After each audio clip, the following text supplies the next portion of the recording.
All right. I think, oops. All right, good. Are we done?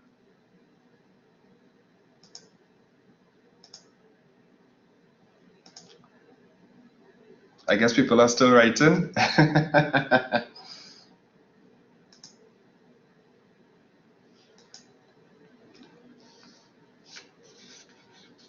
Are you done? All right, so let's go straight into it. I didn't see who was first, but I'm going with whoever said it on the chat. Sharon, you want to elaborate on some of the 5 facts that you have? Should I just say it out quickly? Yeah, you can say it out. All right, so I have interactive, good for visual learners, allows explanations of ideas, can reach a wide audience, and allows better collaboration than some traditional methods. Oh, great. Great. I like the comparison you made between the traditional and the more contemporary methods, and the engagement, the collaboration. That is a big, because these, another term for these, as you'll see later on, is kind of collaborative or cooperative learning. All right, anybody else? Thanks again, Sharon.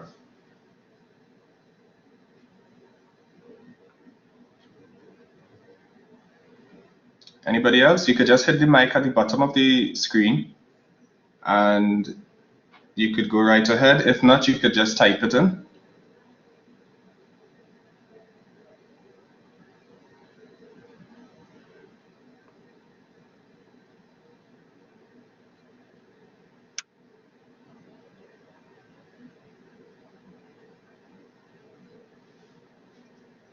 Encourages team building. Very good, it does. And I'm glad that we're going down that path of collaboration, cooperation, team building, because these things are important. Yes. Not just the visual learners, but also the hands-on learners, the kinesthetic learners. Yeah, makes assessment fun, definitely, Lystra. In other words, it becomes more engaging, yeah, as opposed to the traditional essay per se. All right, well, I'll just go right ahead. So today we're going to look at, as you know, the video for peer or group assessment. And we have some objectives that will guide today's workshop. I'm going to keep it as short as possible. All right, we're going to look at different types of assessments. Really, there are 2 main types. And of course, we have some subsidiary types here and there. But generally, it's accepted 2 main types. And then we have, we're going to outline peer or group assessments, integrate 21st century media into group assessments, and design a video group assessment. All right, now there are different ways in which this can be done, but given the parameters that we have for this particular workshop, we're going to see how much we can get done. All right, so right off the bat, assessments. Now my PowerPoint is a little skewed because of Blackboard's interface, of course.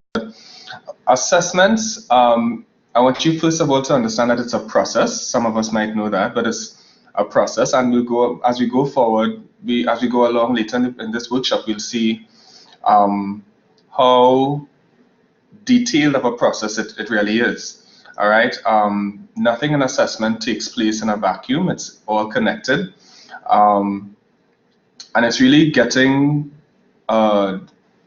information, basically giving you an idea of what students have learned from your teaching, yeah, from that education experience.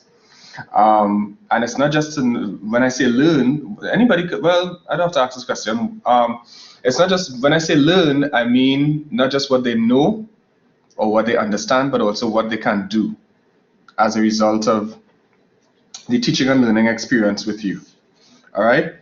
In other words, you might want to know, has your teaching been in vain? Right. It's a good way to know if things were retained, if persons not just retain, but if the learners can implement them going forward. All right. So 3 things when it comes to assessments that you always want to make sure, you always look for. You want to have an idea of what they know, the cognitive, what they feel. In other words, do they have a newfound appreciation for this particular thing that you've been teaching all along? So let's say, for example, I was not good at mathematics at all, believe it or not. I think, Sharon, you specialize in mathematics education, not so? No? Yes. So, Sharon, if I had known you back then, I think it would have been a big help. But anyways, so I did not like mathematics at all in school, and I failed terribly at it for a good while. Um, but I came to a point where when I started to understand it. Of course, we see here what they know. So I started to get to know it a little better. And as I was getting to know it, okay, the simultaneous equations, the Pythagoras' theorem, I started to feel differently about mathematics. So I started to appreciate it for what it's worth. I started to see its relevance in real life, because that was my whole thing. It wasn't just to learn a formula like how I was taught or assessed before, but I saw it in real life application. And of course, I was able to, as I got to know more and I got to feel differently about it, I was able to do more. Yeah. So eventually, I was able to succeed in doing simultaneous equations like that. All right. And it was all because of the teaching and learning experience of a particular teacher at that time. Yeah. And the kinds of assessments and the preparation for the assessments he took us through. So really, when you think of assessments, you want to have an idea in a nutshell of what students know, how they feel, or what they feel about what they know or about the content, and what they can do. It's always nice to know that, okay, students know how to do map work. They can do it, they know about it, but the added bonus is how they feel about it, if they appreciate it, if they see it as important, all right, and applicable to their lives. Now, assessment, like I said, it doesn't occur in a vacuum. It's a cycle, a process, a systematic process, all right? One of the things that you need to pay attention to in creating your assessments is the learning outcomes, all right? Every course on the campus should have learning outcomes, and some of these learning outcomes could be very specific instead of a general course outcome. They could be very specific. So for example, the beginning of this workshop, I outlined some of the objectives. For example, that you will be able to define assessments, which I showed in the previous slides. It must be measurable, all right? The objectives must be measurable, because if your objectives aren't measurable, then the assessment isn't really doing much, yeah? The assessment is really to measure the extent to which students have met that objective. Does that make sense? So if I say by the end of this workshop, you will be able to understand assessments, is that a good objective or not? And why? So you could go ahead and answer. So you could state reasons for your answer. No. Why, Sharon?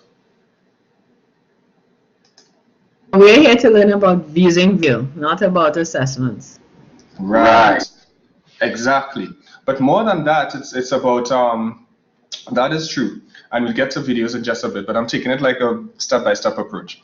So more than that, it would be also that you would not be able to, you can't measure understanding, yeah? So you want to make sure that you have solid learning outcomes, because that's what your assessments are going to be based on. All right, so yeah, so let me just get back to my presentation. Yeah, so you want to make sure you have your objectives intact and they are measurable. In other words, what can students do by the end of your session or of your module, the end of your module, or whatever it might be. And the reason you want to assess, like I said earlier, it provides information on students' learning. And look at the third one, evidence that students are learning the outcomes you intended. So you see the connection here. All right, right here, the second one here. All right, so you want to make sure that your outcomes are met, among other things, that the student is engaged and that sort of thing. As we move forward very quickly, you want to pay attention to what you are assessing, how you're doing it. In this case, it would be video. All right, why are you assessing? What's the whole point of it, the objective? Why, what are you trying to get at? Who are you assessing? Your student population, or your target group. You may not want to give a very heavily tech-oriented assessment to students who have not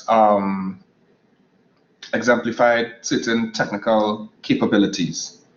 Yeah, so video assessments may not necessarily be it may not work across the board. I'm just saying it right off the bat.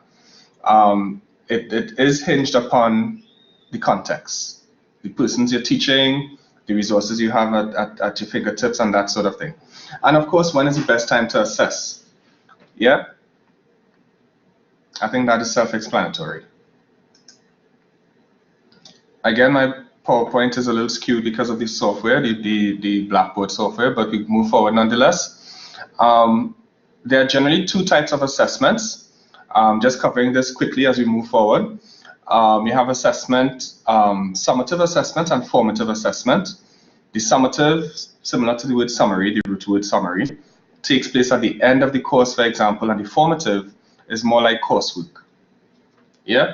So any sort of project that students might be doing, it's ongoing learning, it's, that's formative. An example of summative would be like an end of term exam or a capstone project per se. Now that we've looked at assessments, we're going now into group assessment. This could be done face-to-face, virtual, strictly virtual, totally online, or blended. And it allows for more, as Sharon and Listra said earlier, it allows for more engagement. Social, motivational aspects are included in addition to the cognitive. Yeah, in other words, it's not just what students know, but it's also what they can do with their, their faculties. Any questions so far? No, we're good. Okay, good. Moving straight along. And right, so this, like I said earlier, you want to make sure this is what you want to find out. This is your goal when it comes to assessments. Even with videos, you want to make sure students can do certain things, that they know certain things, and of course, how they feel about the entire teaching and learning experience. And then you might consider, why should we be doing group assessments of, these different things? It's, but there are there are a host of advantages or benefits. For one, it prepares them for the world of work. All right, in the world of work, there is need. That's part of your career, your professional development, being able to work in teams across the board. It promotes active learning, which means that they are more engaged, it's more hands-on, and of course, it fosters communication. So students get, I think Listra mentioned that earlier in the icebreaker, that students are able to communicate with each other and build relationships and not feel as isolated, especially when it comes to like a blended or online environment where isolation could be a real problem. Now, all of this helps to create what we call a community of learners. All right, group assessment, sorry, because students learn not just individually, but they learn together. They learn from each other. They learn from the facilitator in this whole collaborative assessment experience. All right, now I had a video that I could play, but it's kind of, I don't think I need to go through that because you know what group assessments are all about, as I've been explaining thus far. Like I said, there are benefits for group assessments, especially when it comes to when technology is incorporated. So we looked, just to back up a little bit, we looked at assessments, we looked at group assessments, and now we're going into the technology as it pertains to group assessments. So The benefits of course, integrating technology into group assessments are numerous, and these are just some of the benefits here. The development of soft skills, personal enrichment or fulfillment. It increases engagement. I think Sharon or Listra mentioned it earlier. All right, and it promotes interaction and communication between and amongst students, which is what you want, because like I said, it creates a community of learners. All right, now there are a host of technology tools that can be incorporated, 21st century technology tools that can be used to facilitate group assessments, some more than others, of course. For one, you have Google Docs, Google Slides, Google Sites, etc.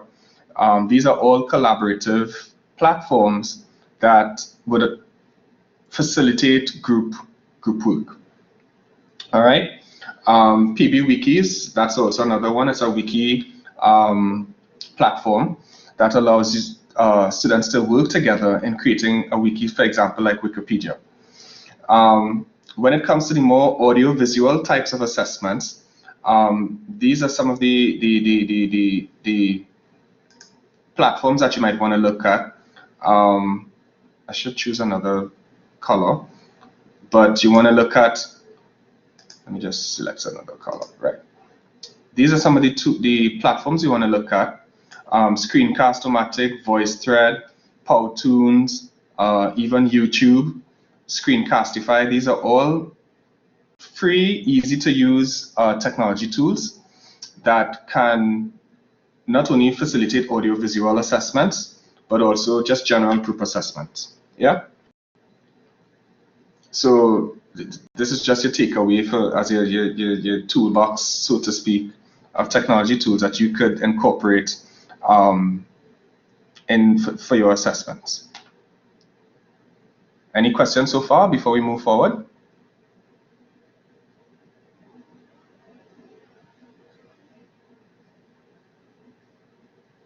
Let me know if I need to go over anything, if anything is confusing, if anything is you need me to clarify anything. So far, so good?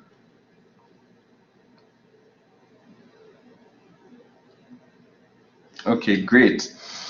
So let me just make sure, let me look at the list. Listra, are you okay? Listra, Bernadine, Arlene? Okay. Okay, great. So let's go as we move forward. So when it comes to video assessments, I just want you to note, first of all, that assessments, it can occur just about any time or any part of your lesson or course. In some cases, we tend to think of assessments as a course-wide sort of thing. So for example, the end of term exam, the midterm assessment, but assessments could even be incorporated within a particular lesson. All right, and we're going to look at that in just a bit. In terms of incorporating video and even making it a collaborative assessment. Yeah. So like I said, just to recap before we move forward, we have formative and summative assessments, right? The formative, of course, is more ongoing, project-based, for example, which I'm saying now it can be short-term or long-term. So you can have an ongoing project, but you can also have more short-term in terms of within the lesson that you're teaching. Summative would be end of term or end of course, end of semester kind of thing. So as we move forward, I want to give you an example of a short-term formative lesson assessment. I'm not sure if you can click on this link, but I'll provide it in the chat. And I want you, and you'll be creating this in just a sec. I want you to, let's give me 1 minute while I create it in the chat. I want you to basically go through this procedure, this little lesson and assessment, and then we'll go into creating it.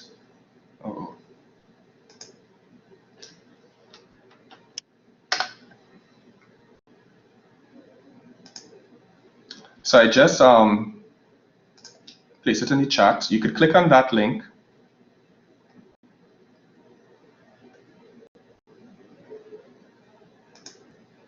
Or you could type what you see on the screen here.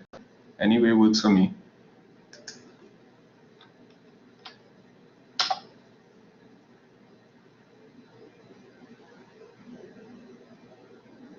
Is everyone in? Everyone is able to access the link on the website? Feel free to respond. Yeah, I want it to be interactive. All right, Arlene is in, Sharon is in, yes. Anybody else? Listra is in, good. All right, so you could go ahead and you could watch a little snippet of the video. This is a general video that was on YouTube. Sorry. All right. It's easy to watch. You don't have to watch the whole thing for now. All right. But this is one form of a lesson, video lesson assessment. All right. And we'll be able to. I'll show you how to create it in just a bit.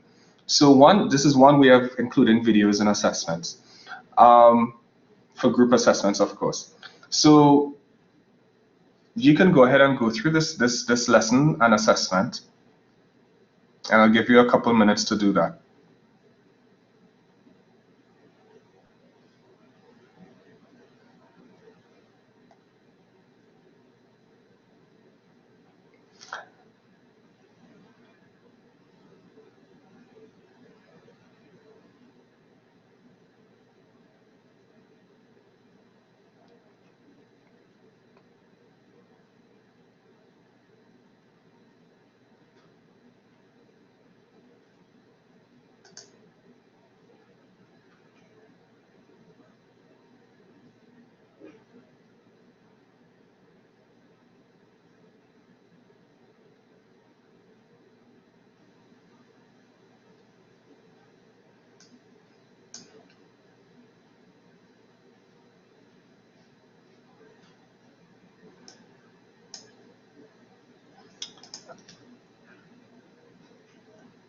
And what I'll do is share the screen.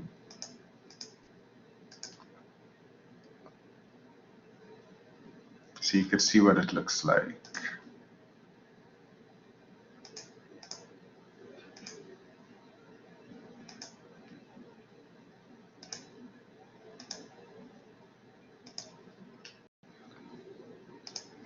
So you should see something like this.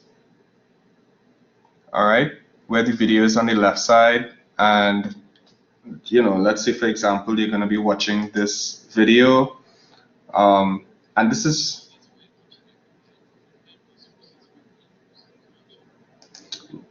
so let me just pause this for a minute or mute it. And so this is a general video that was on YouTube that you don't have to create. You just use the video as a teaching point, and also to incorporate some sort of assessment. Like I said, this is just for a short-term, immediate assessment of the lesson, of students' reception of the lesson. All right, so this is a video on blended learning. I don't think we have to go through that so much. On the right side, you would see what it'll take students through is to watch the video, and then it'll ask students to think a little deeper, go a little deeper. So one of the things that I did was create a series of questions. All right, and this was able to, well, before I go further, so let me just show you what the questions are. If you're looking at my screen, you should be able to see it. This lesson explores the impact of blended approach on the flipped classroom and teaching and learning. By the end of so it stated the objectives. And under this section, it'll ask the first question: blended learning is a combination of face-to-face and online instruction, synchronous videos and online instruction, using ICTs to deliver everything online, face-to-face instruction in the 21st century. Let's say I wanted to use C. I wanted to say C. Sorry, let me just put my name, JZ. This is really for the student to insert.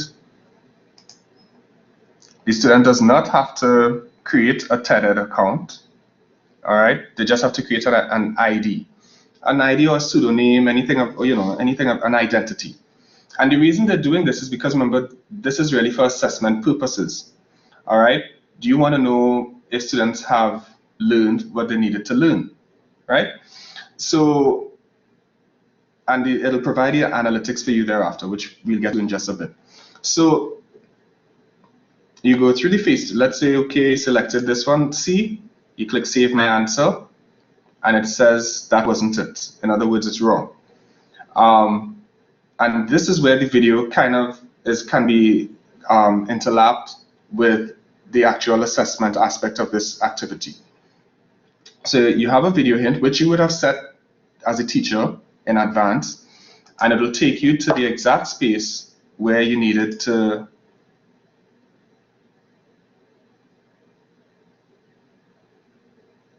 So once you've gotten the hint, quote unquote, the hint, then it's up to the student if he or she can try again or go to the next question. Let's say I wanted to try again, face-to-face and online, and save my answer. Correct. 2 more questions. Next question, you can go through the same process. And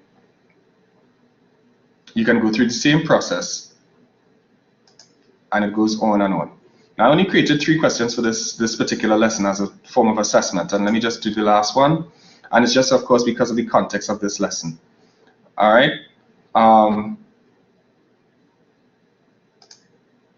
So my answer, correct. And it takes you straight to the next session. So that's the assessment. And from there now, you're able to build on that assessment and that video and really make it a turning point. All right, so for example, you have an online discussion. Right, next section. This is just a little tidbit if you want to, build on what the video presented.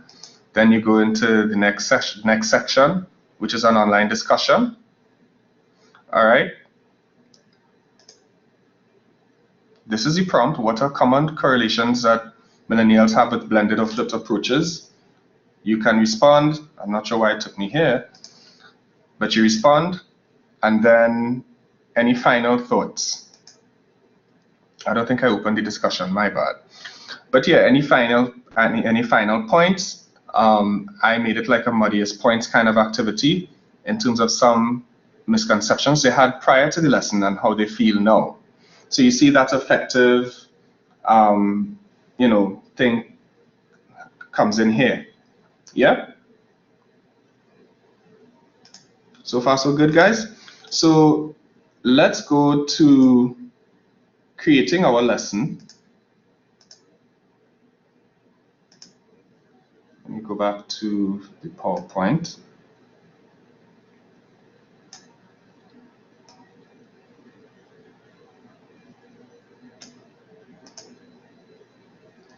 So the first thing you're going to do is create a short lesson and assessment activity in TED Ed.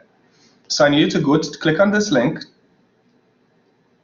ed.ted.com. ed.ted.com. I'll just put the link in the chat so it'll make it easier for you to go to.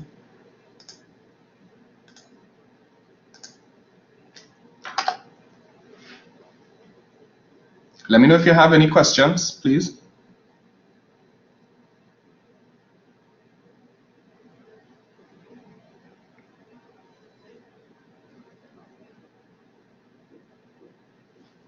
And like I said, you could create this TED Ed lesson to facilitate group work as well, which I'll get into in just a bit. But off the bat, one of the things is you have each group do a particular, each group participate in a particular TED Ed lesson, answering these questions, watching the videos, answering the questions, engaging in the discussion. So is everyone in TED Ed?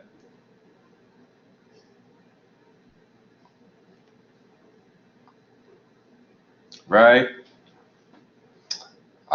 Good. So once you're there, it should prompt you to log in or to create an account. So what you want to do is click on the top. Let me share my screen so you see what so I can guide you a little better.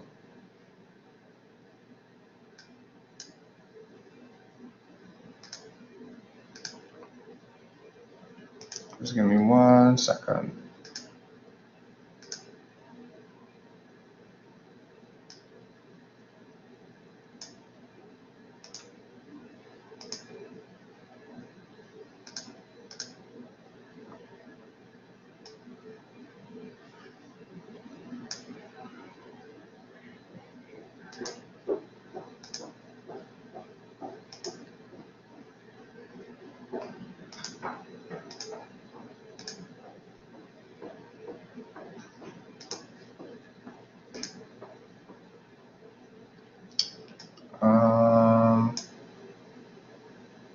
Not sure why it's not letting me share my screen.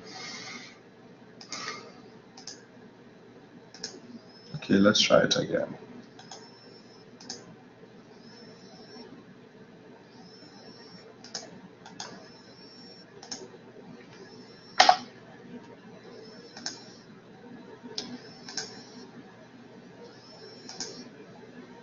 Just give me 1 second, guys.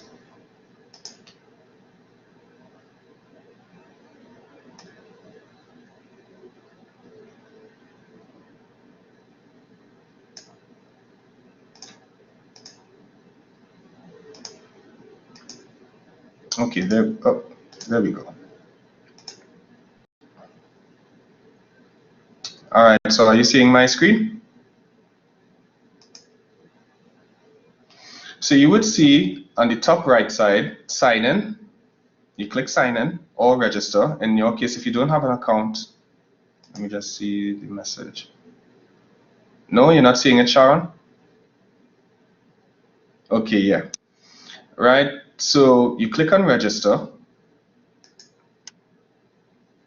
And all you need to do is insert your email address and a password.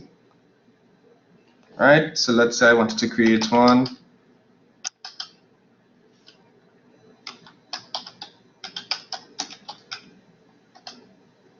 And then I could insert a password. Yeah? So go ahead and create an email and create your account.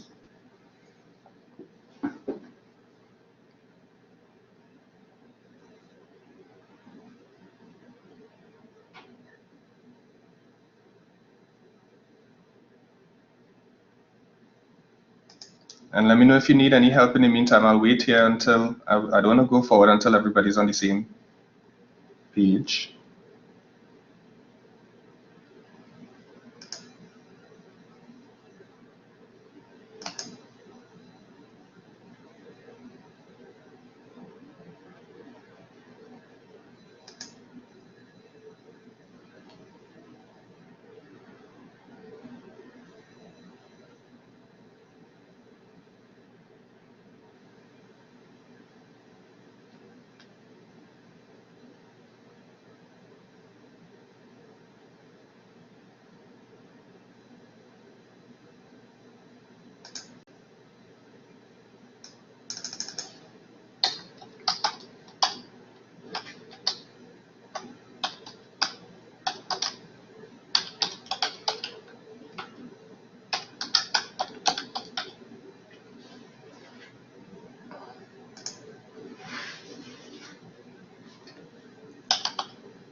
Is everyone good so far? Let me know when we could move on.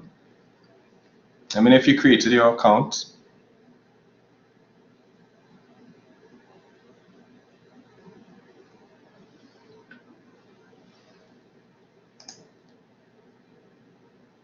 Okay, great, Sean, you're good to go. What about you, Listra or Arlene?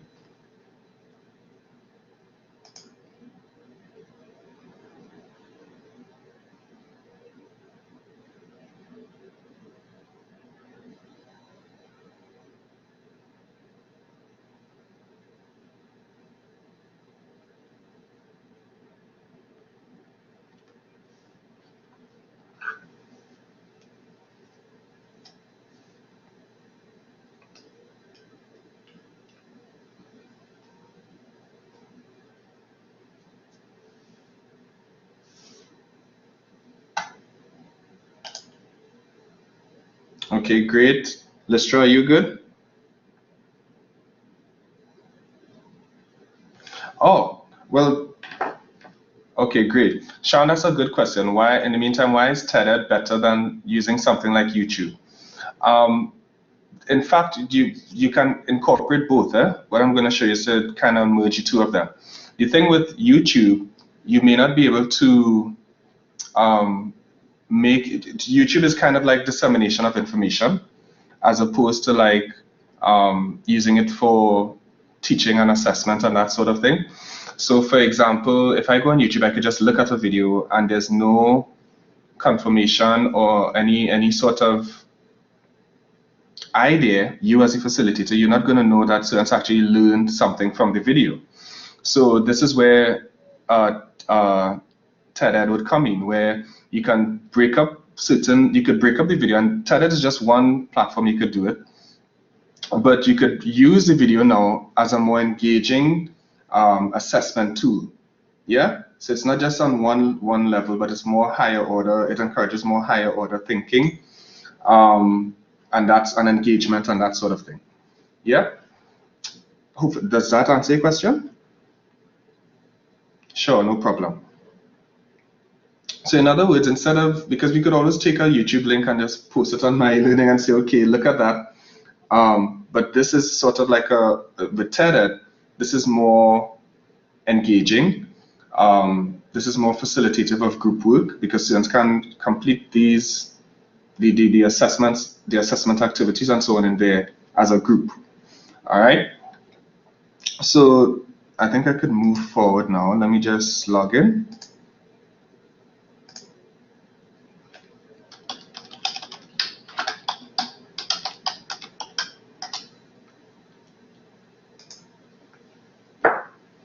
All right, and you're in. So the first thing I want to do is click Create. As you see on my screen, Create. When you hover over that Create word on the top left side, you're going to see a lesson. In other words, create your own video-based lesson. And of course, we know that a lesson incorporates assessments, it incorporates engagement, and that sort of thing. So let's say, to put it in a nutshell, let's say you created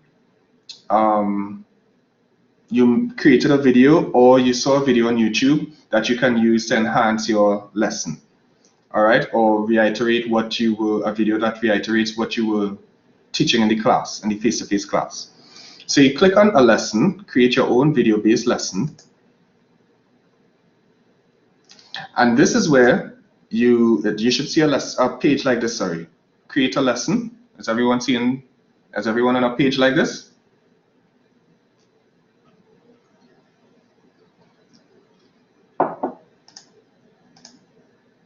Great. And what you're going to do now, this is where, let me just watch your chart. Great. What you're going to do now is, and to piggyback on what Sharon was saying, you could, remember what I said earlier, that TED Ed and YouTube, they're kind of under the same Google umbrella. You would have noticed that you could log in using your Facebook credentials. Facebook is also under Google, so I want to call it on the Google universe. All right, so it will allow you to pull lessons or videos, sorry, from YouTube as well as TED Ed, TED Talks, and all these other things. So you can open up a new tab, just click the little plus sign on top, and you could go to YouTube.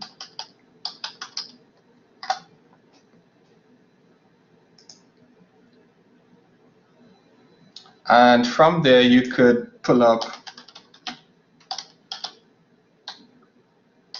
let me do something like this.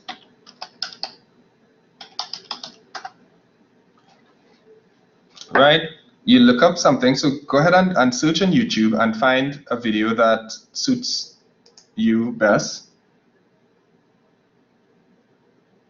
Okay, no problem, Listra. Thanks for that. So go ahead and find a video on YouTube, or you could do it in TED Talks if you'd like. So if I wanted something on, I don't want to say mathematics for dummies. I know there are things like that. In terms of like, there's a series geography for dummies, etc., etc. But I don't want to call myself a dummy. So, but Sharon, you could find something on mathematics, education, Listra. You could, so anything according to your specialization, your field. So go ahead and find a video on YouTube there. In my case, I would probably choose this video.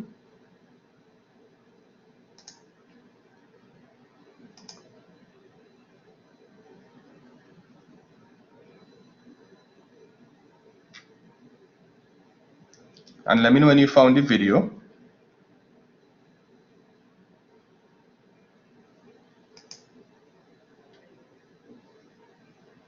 And Listra, you could let me know if Bernadine has any if she's unable to follow, right? If she has any complications.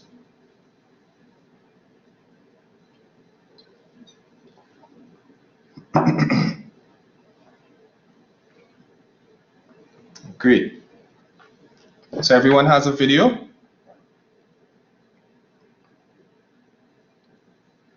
Great.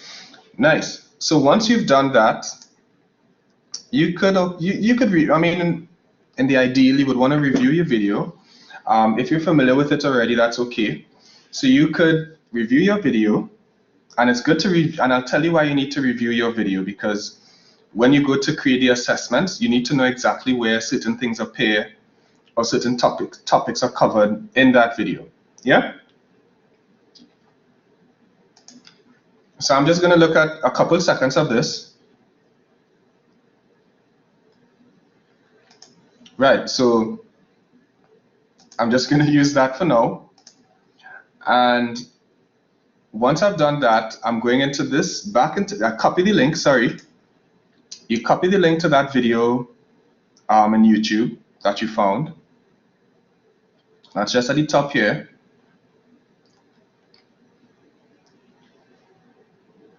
Copy that link, and you're going back into TED-Ed, and you're going to paste right here in the middle.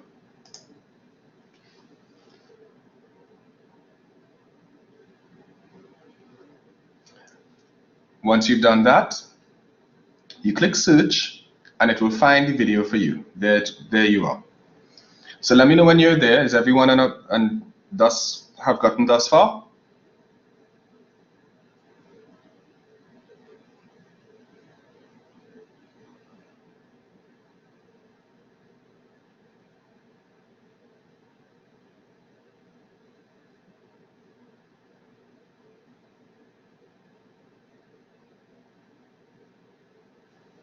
Let me know when you inserted your link into the TED lesson field, and then we take it from there.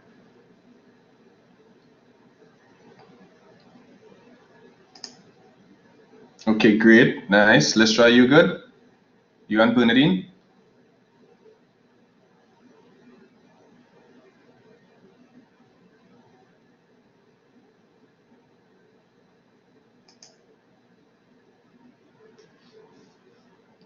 And I'm seeing someone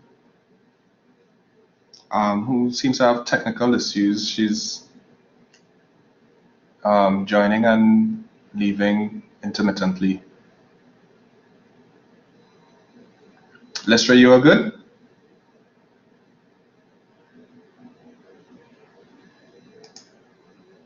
Oh, she's typing. Okay, good.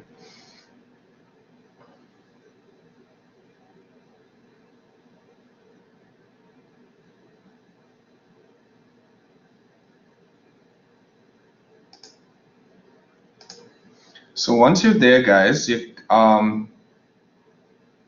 this is, sorry, let me see this. When I was sending Bernadine, oh, you got lost. Okay, do you have your TED-Ed page up still?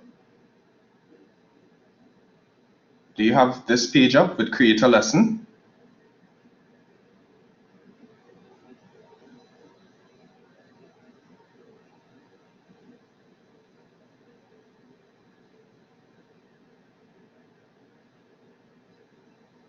Okay, great.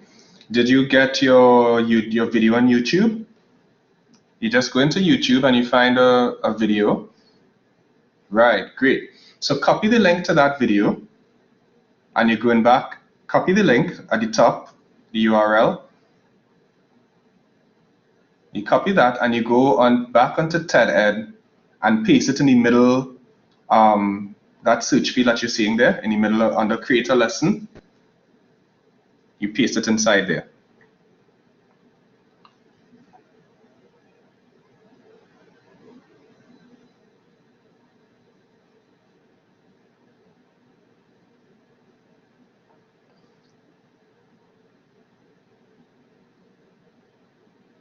Let me know when you get through, when you've done that, and we could move forward.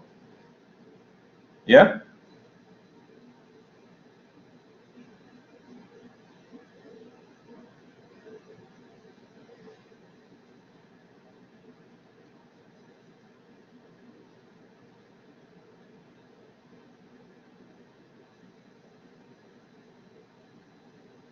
Okay, I see you typing. Okay, great. So you're up to date now, right? So once, Listra, when you paste your link in the middle here, let me go back to the page.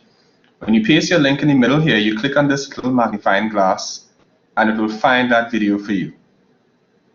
All right?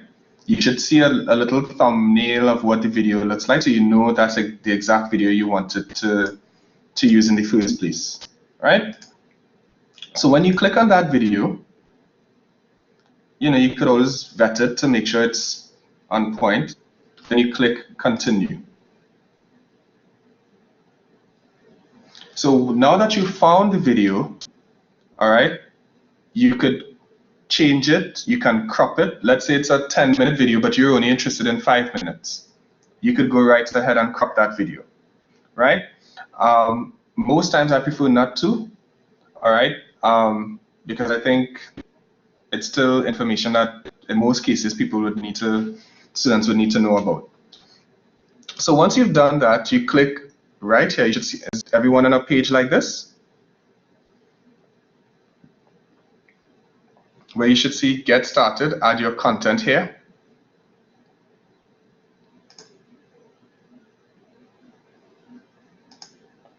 Great.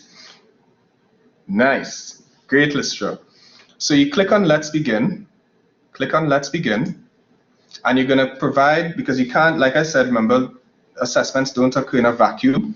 So you want to create some sort of context and list the objectives and so on that you're going to create in this lesson.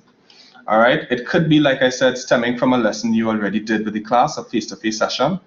And this is just an online collaborative component. So you could state here a little blurb about what this lesson is about. This lesson is, exposes you to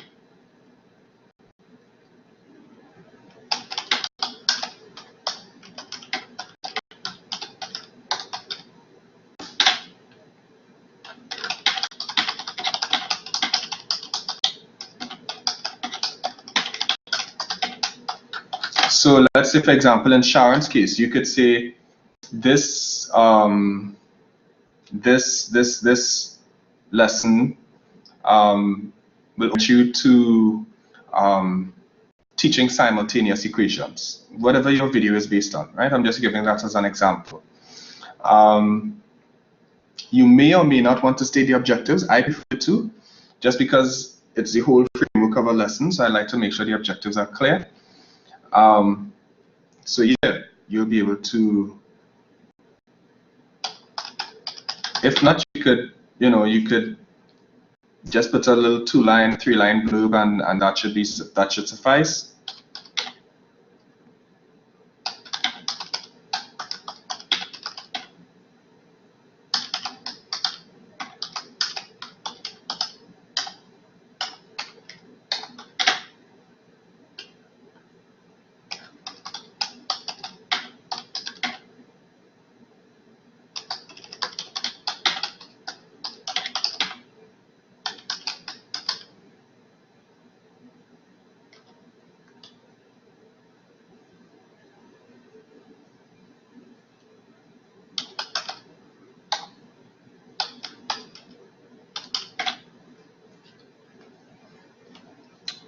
If you like, you can, of course, there's a preview button that will allow you to see what it looks like. And it just shows you what it comes out as. And you can always edit it and preview accordingly. All right?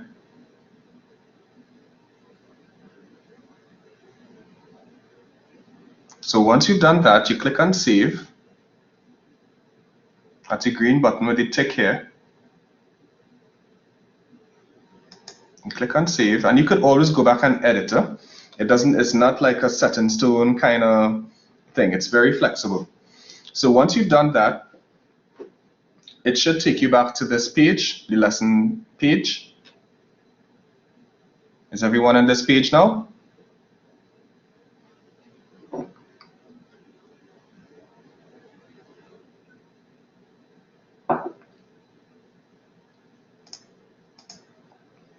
Okay, great. It'll take you back to this page, and then you're going to go into the next thing, which is think. All right. So in other words, they would have seen this video. They would have gotten the context with your blurb that you had here. They would have seen the video, and then you're going to assess basically what they've learned from this video. You could decide if it's a multiple choice question or an open answer question. I generally prefer to go multiple choice depending on the nature of what I'm asking or what I'm trying to assess. So you give the question, you state the question, whatever it might be. Based on my video, what are the different types of asthma diagnoses?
Now you would notice as you state your responses, you would notice that by default, there's a green on the left side of each response. There's a green a green bubble with, well, of course, in this case, it's A. This is where you want to mark which answer is the correct answer, because you must have a correct answer. So in my case, C is the correct answer, so I'll just put C and it'll be highlighted in green, so you know that is the correct answer. All right. Once you've done that, you could give a little, now this is where it gets even more interesting, because remember I said you would need to know your video fairly well. It would show you the video and then where you can place a hint in the event that the student gets it wrong. So let's say in this case,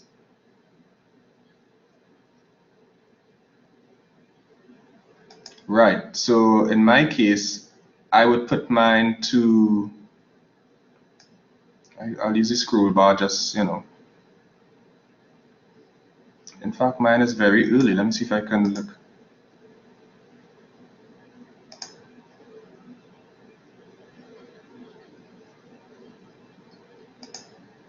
So I'll put up to the first 10 seconds, yeah? They should get the hint by then. And you see it sets, even though you could do it here, you could do it on the video itself, or you can do it in the scroll bar. So once I've done that, I click Save, and it takes me back to this page. The question has been added.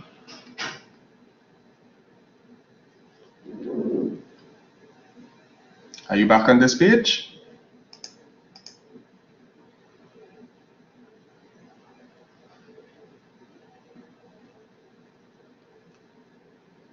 Okay, great. Arlene, what about you? Arlene and Listra? Okay, great. So you were able to create your first question, right?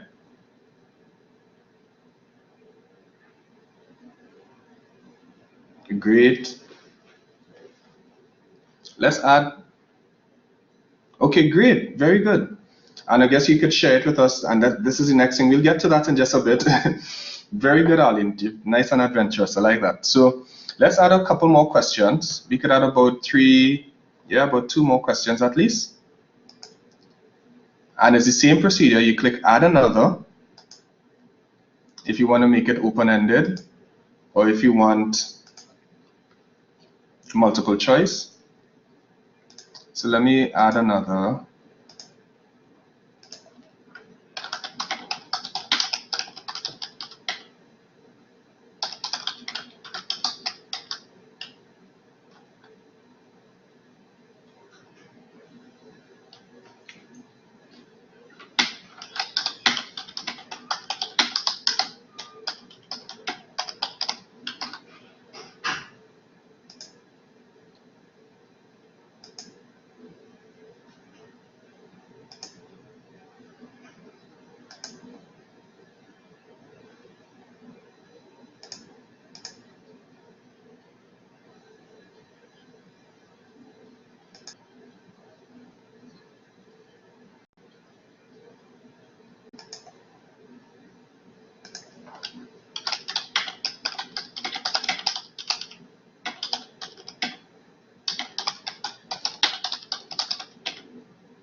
How is it going so far?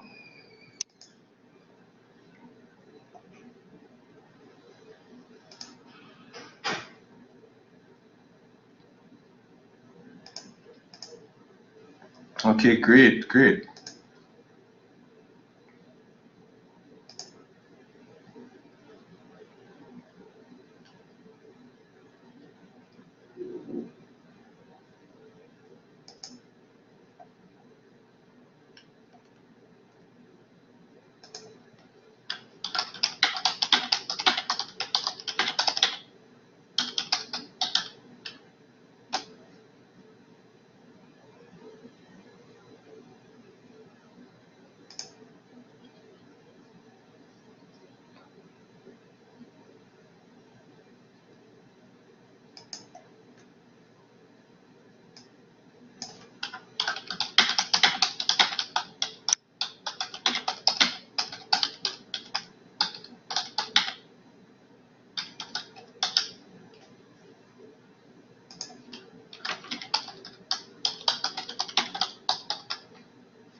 right, good.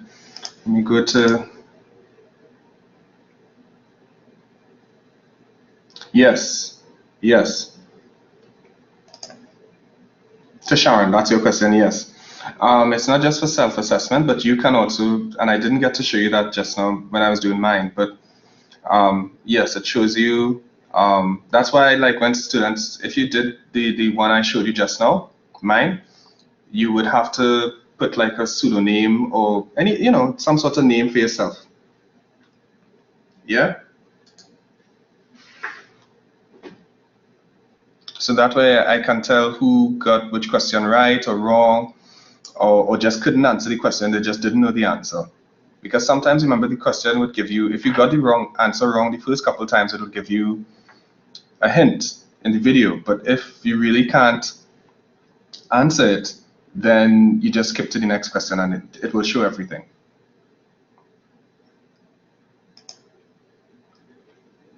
So,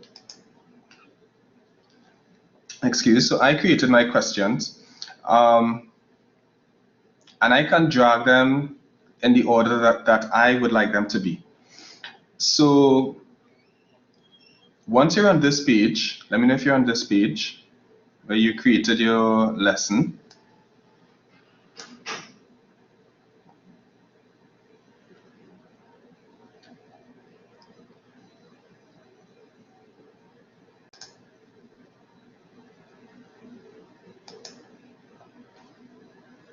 Are you there?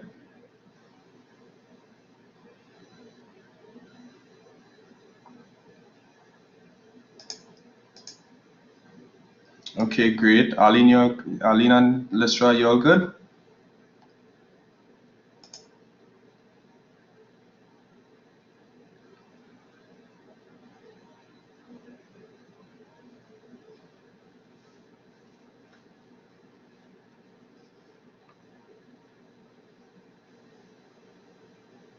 Okay, good.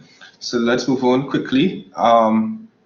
So once you've done that, I was just saying that you could rearrange your questions accordingly. If you realize that you wanted an open-ended question to be at the end, as in my case, I just click on it. I hover over the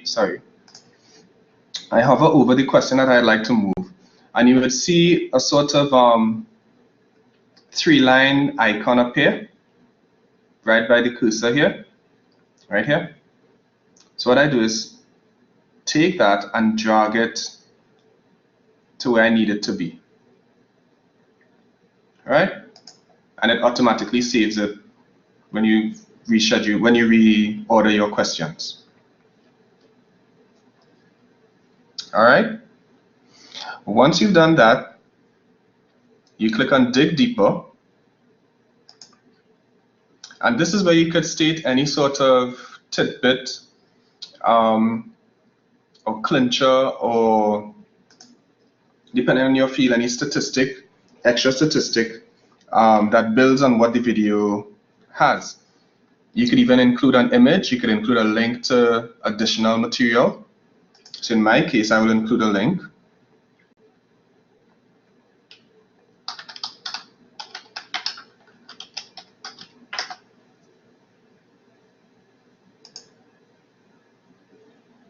So,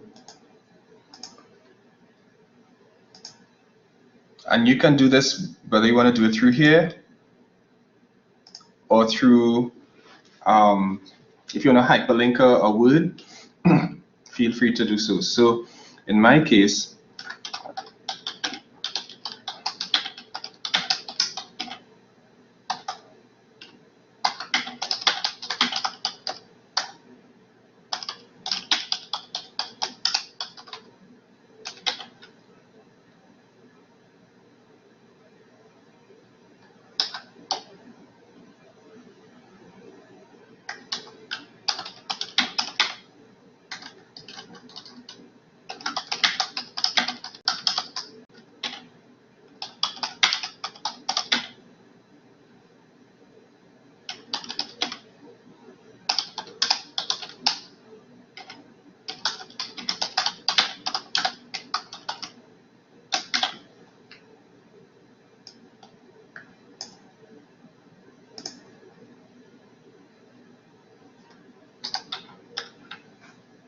and I just made treatment into a hyperlink. So any sort of external sources, let's say for example, you want to show them, Sharon, how to, something within your field, you can do that. Just take them to an additional online source.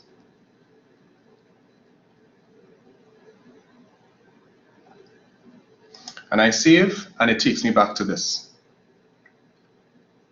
Yeah.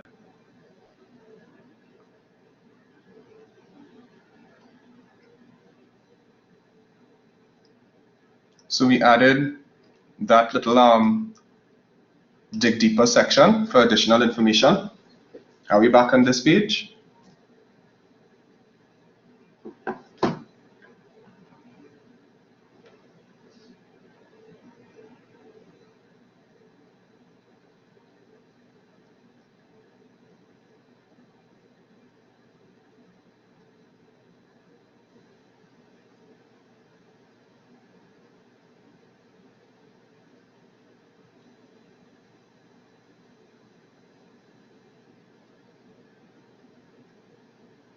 Are you there?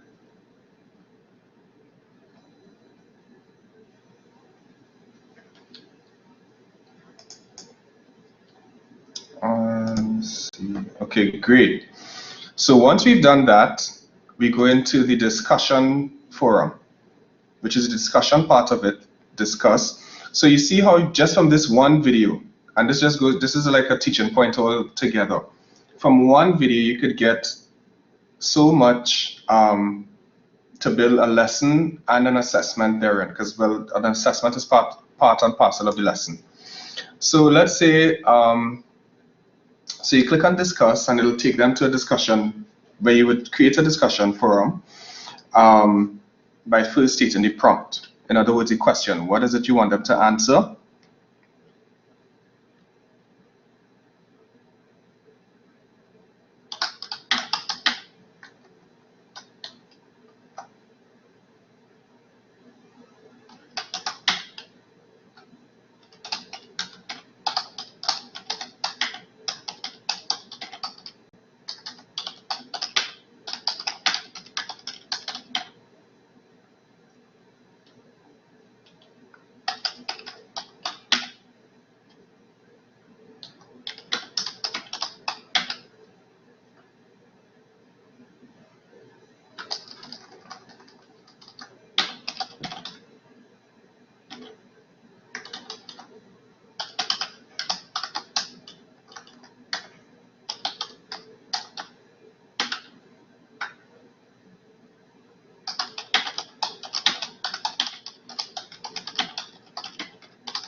And save.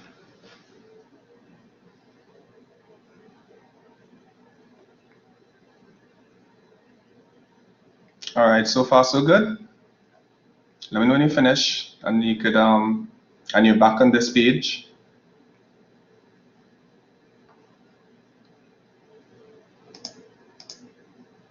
Okay, good. And very quickly, we're just gonna add my thing is blocking it a little bit. We're gonna add that closing remark or conclusion, or even a follow-up stating what's your follow-up lesson. Yeah.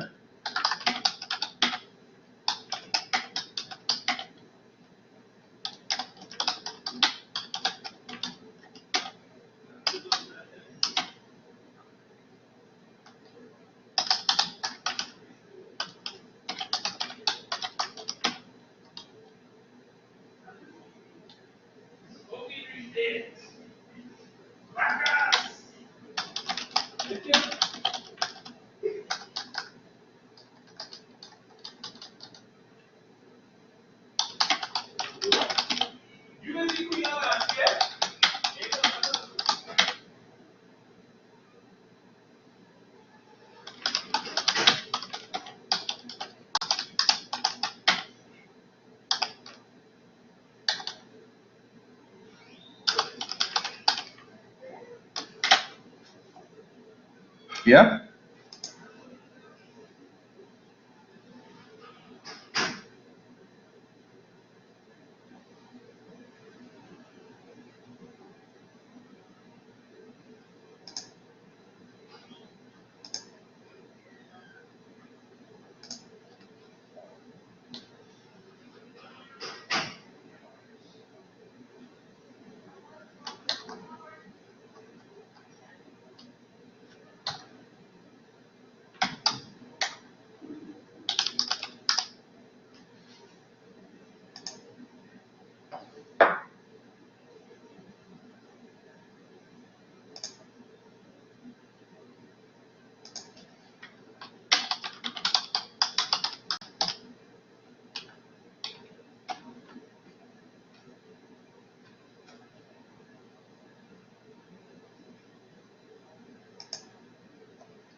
All right, are we back on this page with everything complete?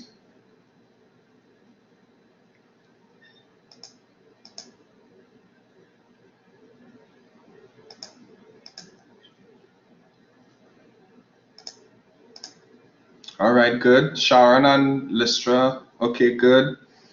All right, so once you've done that, now I'm just going to, you don't have to click here, but I'm just going to show you because I need to show you. You could go ahead and click on the preview, the view summary, or you could adjust the settings. I'll just click here so you'll see what it looks like. Only modules that are checked will appear in the lesson page, etc., etc. Make the lesson customizable. I don't want to do that. Require students to use TED accounts. I would click no, don't require them. All right, you're gonna get that eventually when you click publish, but you could click it here if you like. So go into more. You go into more, and then click adjust settings, and you set it accordingly. All right.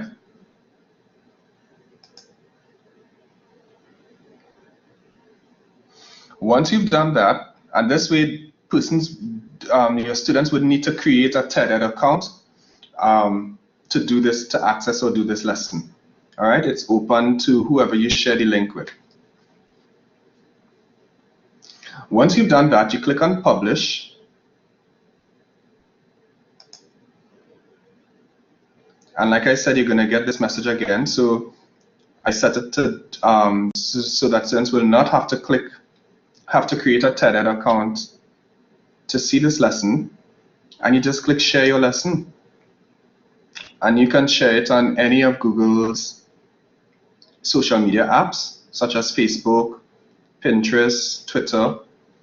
And you can, this is the link here that you're going to share with others. So you copy that link. You copy that link.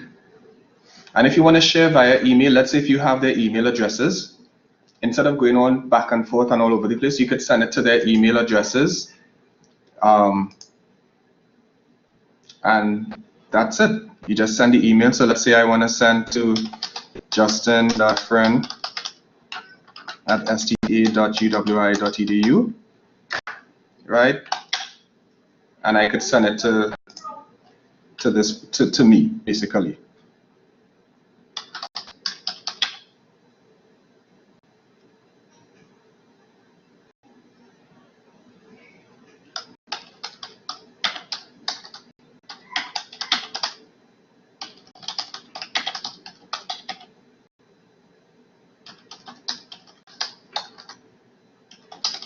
And this is where you could let students know that, listen, this is part of your assessment. Course participation, it may count as that. Coursework, right?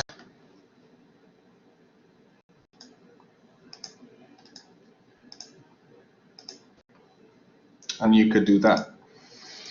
So what I want to do from here now, very quickly, is for you to, could you just send your, I'm going to put the link to my lesson in the chat, and you could probably send yours here as well. so we could see each other's lessons. Okay, thanks, Arlene.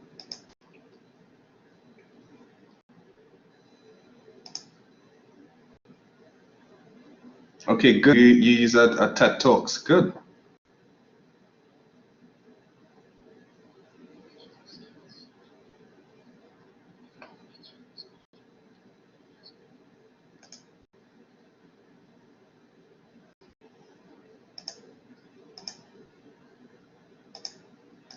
This is very good,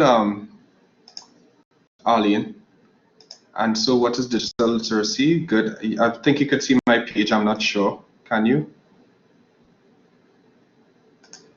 Oh, no, you can't. Sorry. Let me stop sharing.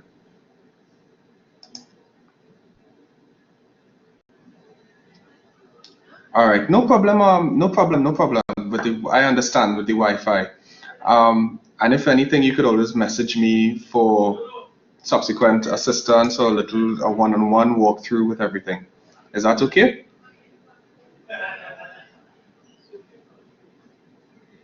No, there's no expiration. No problem. You just send me an email and we'll make it happen. All right. Arlene, there's no expiration. Let me just go back to your, right. So what is digital literacy? Right. Very good. Save my answer. Oh, that wasn't it. So let's try it. I can take the video hint and it will explain to me and that sort of thing. So very good. Sharon, I'm looking at yours now. The cost of fossil fuel subsidies.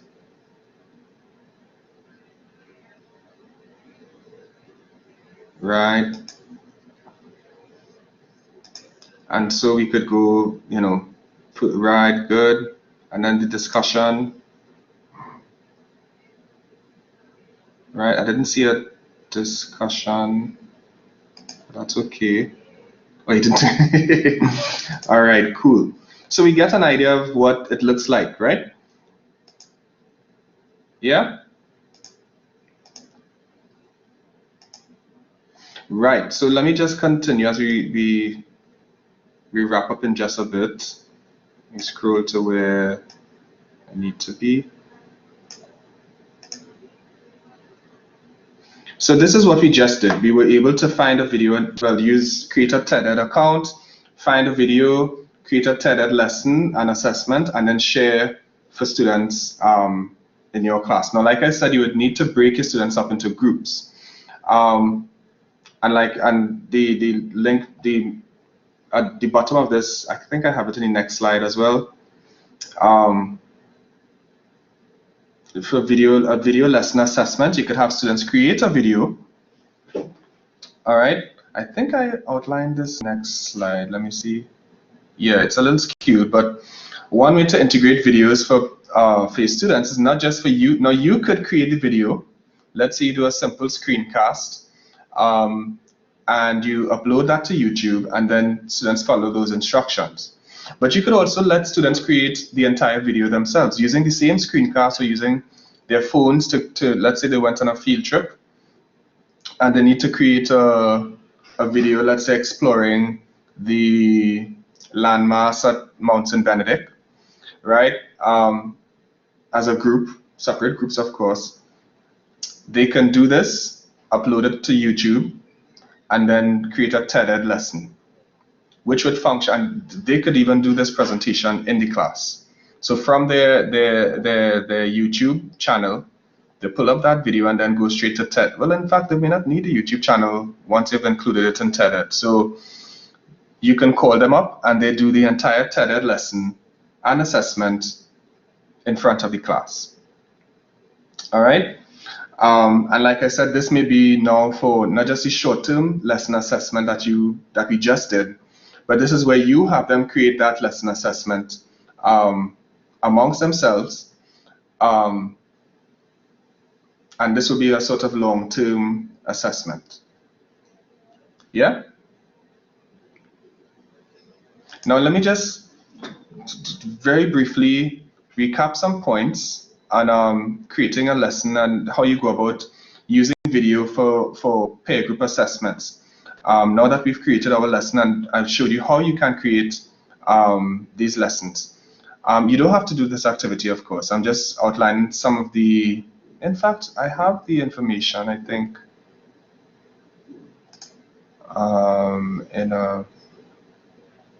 let me just get that link for you. I can put the link, oh, here it is.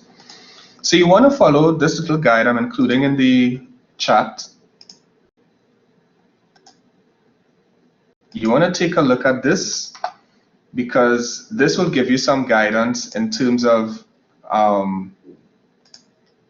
using how to go about using video for peer group assessments. Some of the things, I didn't want to spend too much time on assessments itself, but how to, the latter two, video and peer group assessments. So that article or that document will show you some of the things that you need to pay attention to when creating video for peer or group assessments. One of the first things is that you need to create group tasks, right? And you would see it there. Create group tasks, and by definition, a group assignment means that you must have some sort of collaboration or group work, so you want to make sure that's included. Avoid discussion essays and that sort of thing. Essays will really maximize each person's abilities, as a group. So you want things that they can do. So for example, a video presentation is a good way that all persons in the group can participate. You might have some person, one of them might be a scribe, another one might be a coordinator, someone who knows how to liaise with, let's say if it's a field trip to Mount St. Benedict, they can organize the appointment, communicate with all the group members so we all there at the same time. Another one might have editing skills, another one might have tech skills to edit a video if need be. All right. Another thing you want to look at is allocating students to groups. I would recommend that you keep it around 5, 6 even, but keep it around that. You don't want a group too small, where it's just like three persons in a group. I don't think that would make much sense if it's a video group assessment, because if it's too small of a group, you're not going to get the sufficient experience or knowledge or wherewithal for a high quality video assessment or submission. And if it's a large group, then you have persons who just not going to do anything, and then it's going to be more stressful. All right. When creating your groups, you also want to make sure it's diverse. If you need to break up cliques, that I love to do those things because I want to make sure that the group is eclectic, that you have someone who is a good oral communicator, you have someone who's good in tech skills, you know what I mean? And they don't have to be the best at everything, but at least they can contribute to the group based on their skill set, because that's part of working in a group, that everybody doesn't have the same skill sets, everybody doesn't have the same they're not all good at the same things, and that's some part of the magic of group work or group assessments. You also want to provide that sort of a support. I did a Powtoon one course a couple months ago. We did this particular lecturer wanted to revamp a course assignment. All right, and I'm just going to see if I can find the video and show you what it looks like here. She wanted to, I'm not sure why it's giving me this. Okay, let's go back.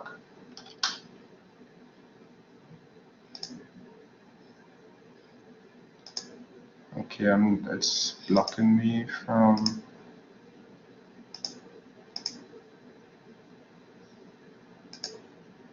Okay. For some reason, it just took out the presentation. So I'll just talk it through. She wanted to update what they normally do as an essay, and in course assessment, they normally do it as an essay, and she wanted to, let me try again, and she wanted to kind of, you know, engage students a little more. All right. Okay, I think my system just came back up. Let's see.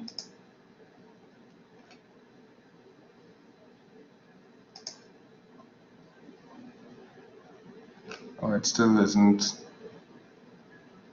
Okay, well, we'll still work with it as is. All right, and this particular lecturer, she wanted to do that. And what we did is provide, we changed our basic essay into a Powtoon assessment. Yeah? And it was one of the best things that could have been done. She was able to, let me see if I find it here. Okay, here it is. I'm just going to show you one of the videos that they did. So we had them do a Powtoon video, and it was something that they totally enjoyed. So I'll just provide a link for you. Or better yet, I can just show you a little snippet of it from my machine.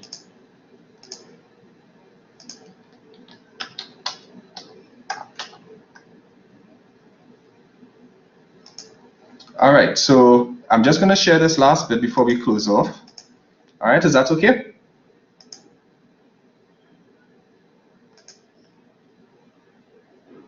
Hello? Okay, great. Thanks so much for that.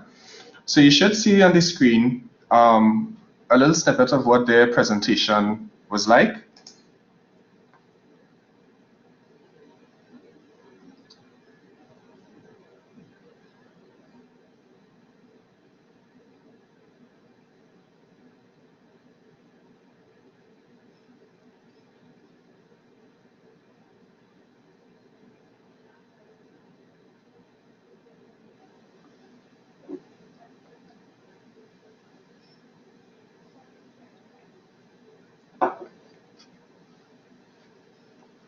Right. Mm-hmm.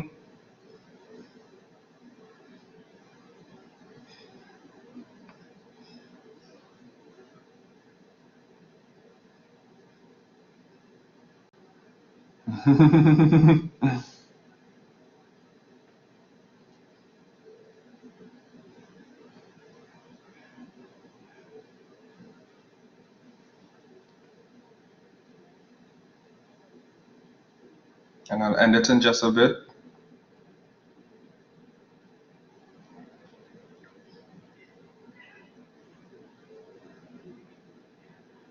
Right? So I'll pause it there, but you get the gist of it, right? What we did, let me get back to the screen. What we did really was to instead of having them just write a normal essay, we tried to engage them by getting them to create a Powtoon, right? When they created that Powtoon, they had to then, well, of course, they were in groups. It was a group assignment. They created their Powtoons. Now, before they even created their Powtoons, and this is what I was going to say just now, that you want to make sure you provide an avenue to support what they're doing. Yeah? You want to make sure and provide an avenue that allows them, and in some cases it might be during one of your normal face-to-face lecture sessions, that you might want to convert into a lab session where we provide some sort of training or orientation to Powtoons so they can create their animated videos. All right. So you want to make sure you help them along the way in their group work. And this is one of the products that came out of it. All right. One more thing you want to consider is allocation of marks.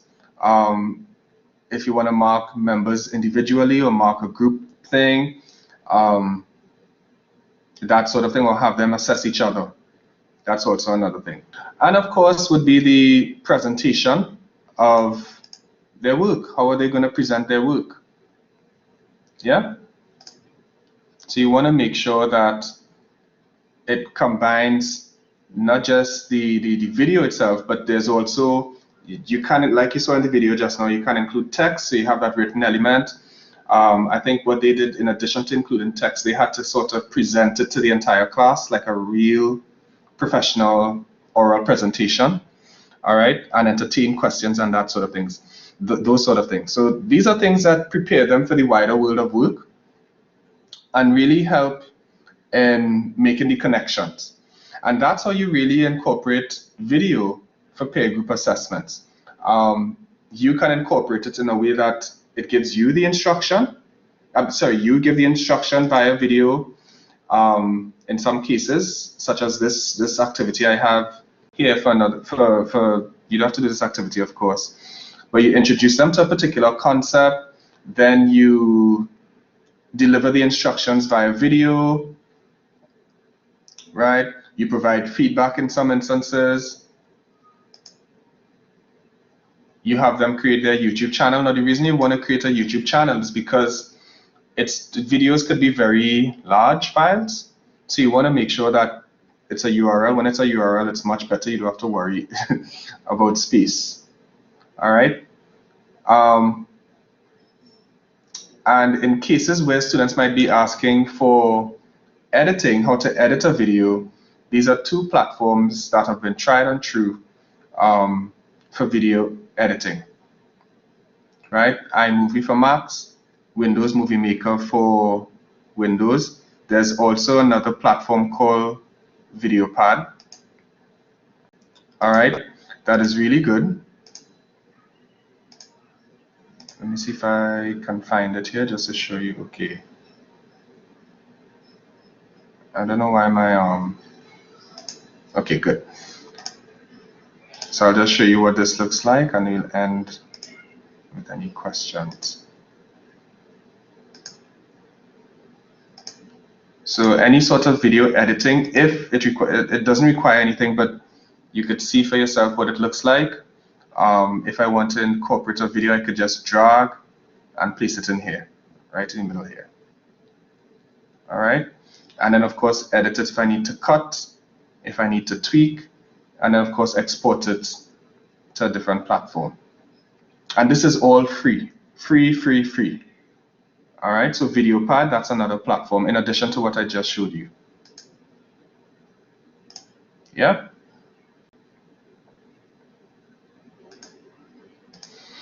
So as we wrap up and we bring this thing to a close, let me just scroll down. Do you have any questions?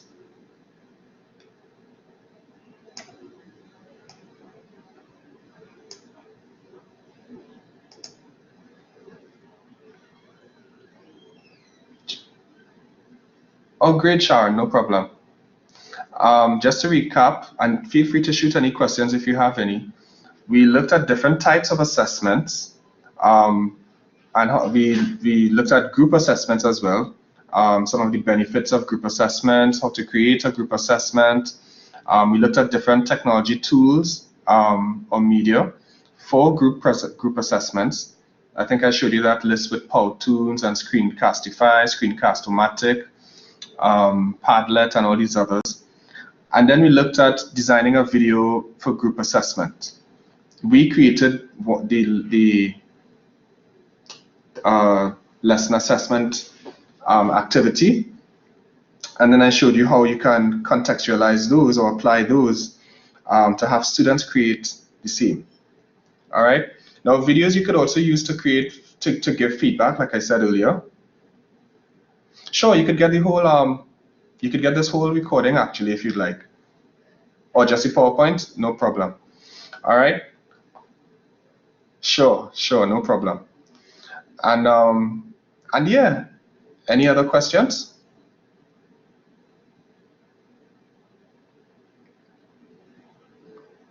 Sure, no problem. What I can do is send you the recording because that will have the PowerPoint in it as well. All right. So you wouldn't get multiple emails, you just get one email, which would be like a link, and you could look at it at your Because there are some things in the PowerPoint that I didn't see, you know what I mean, that the PowerPoint wouldn't include some of the explanations I was giving. All right. Sure. You could send it to me. My email address is Justin, Justin. Let me just send it in the chat. So you could send anything you'd like to Justin Zephyrin at sta.uwi.edu. All right.